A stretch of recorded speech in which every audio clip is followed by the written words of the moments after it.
uno jamás, nunca le dicen qué van a hacer con usted. O sea, usted nunca sabe qué van a hacer. Ellos no saben, y eso a usted no le informan para dónde los llevan, qué van a hacer. Ellos nunca te dan ese tipo de información. Es como una manera como psicológica de controlarlo a uno.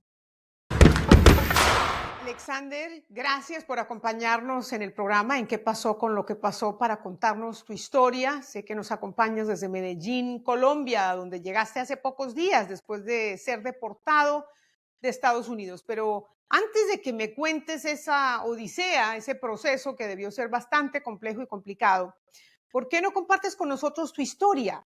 ¿Por qué te fuiste a los Estados Unidos? ¿En qué condiciones? ¿Qué terminaste haciendo? ¿Hace cuánto vivías allá? Hola, buenas tardes. Pues yo tomé la decisión de irme a los Estados Unidos para percibir mejores ingresos. En los Estados Unidos, pues como tal, no logré vivir. Siempre estuve como 3 meses en México y ya luego, pues cuando intenté hacer el ingreso a los Estados Unidos, fui detenido por la migración y ya posteriormente, pues deportado. Entiendo. O sea que llegaste a México ¿hace cuánto? México estaba como desde noviembre. Desde noviembre. ¿Y lograste llenar la aplicación esa del CP One? ¿Cómo lograste pasar la frontera? Sí, claro, estaba en México esperando, como hacía pues la mayoría, aplicando al CBP One, haciendo el registro para solicitar pues ingreso de una manera legal al país. Pero ya posterior a la toma de poder de Donald Trump, pues se sabía que esta aplicación ya no iba a funcionar más. Pues por lo cual la única alternativa que quedaba pues ya era tratar de ingresar de manera ilegal al país. Y ingresaste por un cruce fronterizo ilegal, supongo, y después ¿qué pasó? ¿O con un coyote? ¿Cómo lograste pasar? Sí, con un coyote por Ciudad Juárez, ingresamos a Nuevo México. Y ya cuando estábamos en Nuevo México, pues ya fuimos detenidos por migración. Y ¿Cuánto pagaste por ese paso a ese coyote, si no es molestia contestar esa pregunta? pues sí, a ellos se les paga un valor como de $10,000, pero ese valor se cancela es cuando ya ellos han culminado el trabajo, o sea, cuando ya usted está en Estados Unidos. En mi caso, pues no, ese dinero no se logró. O sea, solamente se dio una parte, no toda, porque no se terminó el trabajo acá en el pesado. Claro. ¿Y en qué momento los arrestan? Tú lograste pasar hacia Nuevo México. Cuéntame, ¿ibas en un vehículo con varias personas o esto fue caminando? En fin, cuéntanos cómo sucedió ese cruce. Sí, ya yo me encontraba en el punto donde le hacen a uno el famoso levantón. Ya estaba esperando que llegara el vehículo a recogerme y ya en este lugar pues estaba era la migración esperando. Llegaron primero ellos que las personas que nos iban a recoger.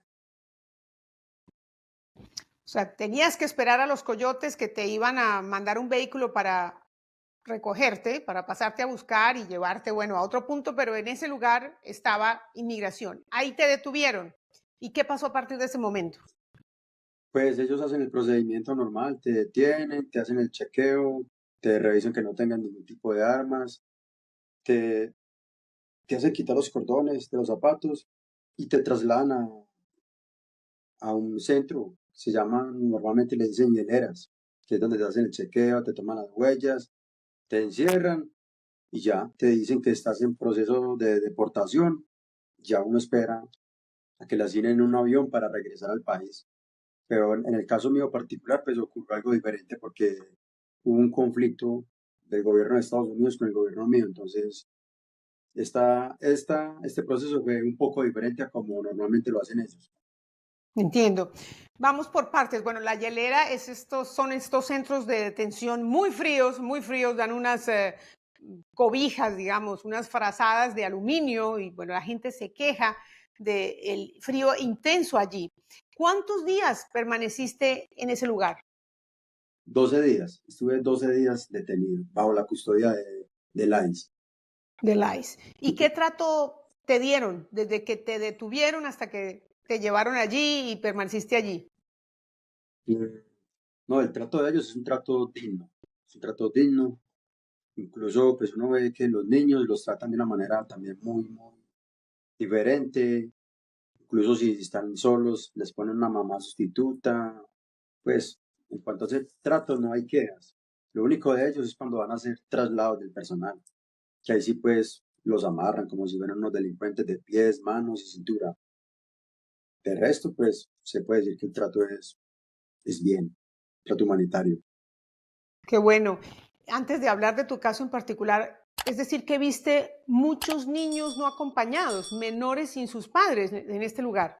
Sí, eso es normal, eso es normal. Muchas veces los papás de los niños ya viven en Estados Unidos y el coyote los entrega a la migración. Entonces, se supone que la migración los va a retener, les hace pruebas de ADN y ya se los entrega a los papás. Es como el procedimiento normal que hacen ellos.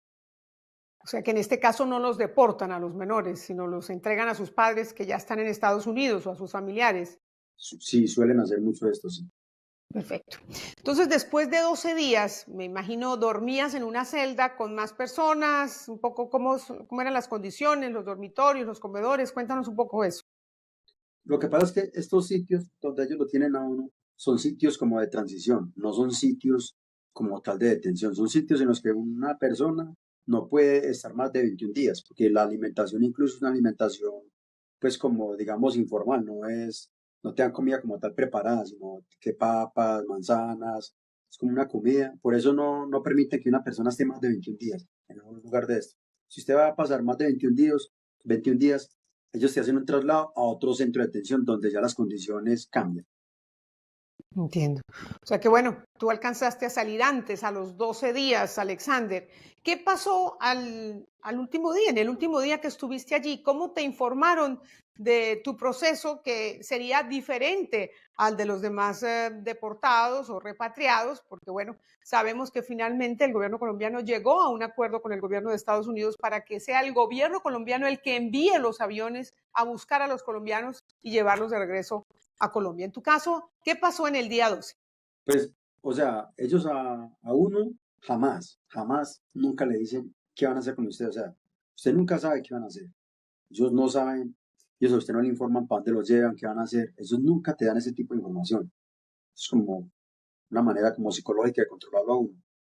Y nosotros nos vinimos a dar de cuenta de la problemática que estaba sucediendo fue cuando llegamos al país, que pudimos coger los celulares, ya ver pues plataformas como X y ver pues todo el problema medieval que estaba existiendo.